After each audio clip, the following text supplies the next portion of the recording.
Today's special guest, I got Farrah. He's one of my teachers from way back in the day when I was going to school in Philadelphia. Welcome. Yeah, thank you. Yeah. My pleasure. Yeah.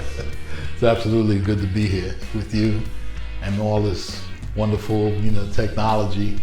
Glad to see you doing the work of getting the word out. I'm trying.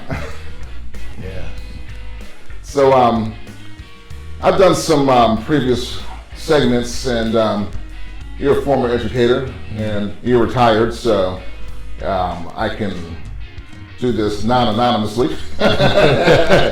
So you had a chance to teach in the public school system and the private school system. So what were some of the experiences that you had with that, and perhaps some of the pros and cons?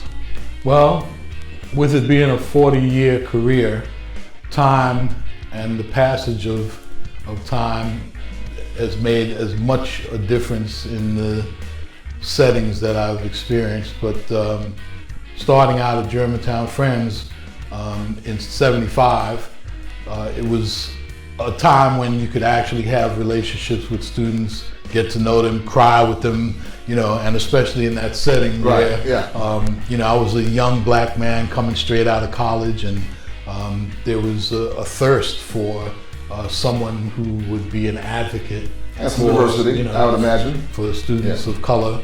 And so we did a lot of work there with conferences and training the students and helping them find their voices.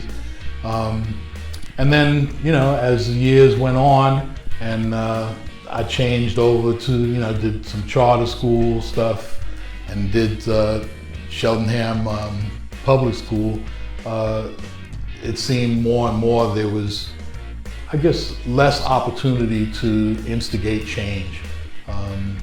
Administration was less dependable. Sometimes I used to say it was like a find the pea, who's under which shell, who's going to be our administrator here today, or who should we go to when we have an issue or concern and insight, and you could never really tell. And so it seemed like a lot of the behavior was, the students kind of set the stage, and then the teachers had to guard themselves because they couldn't depend on administration to go to bat for them. And so it was like, well, who's running this show here? So, I continued to sneak and actually teach stuff, and particularly, some of the black material, around history and its sort of coexistence with literature. They didn't exist separately or in their private bubbles, but they actually fueled each other. And then 2015, I was tired.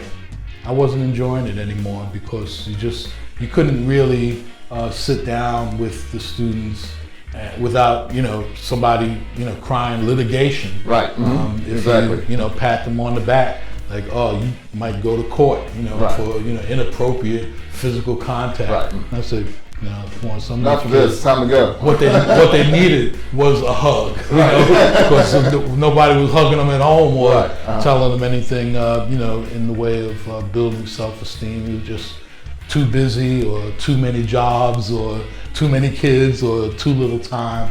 So it became more and more that the classroom in the school was like home life support system, social services, do a little bit of everything. Yes. So, and then if you could actually teach whatever subject you were responsible for, then that was a kind of secondary.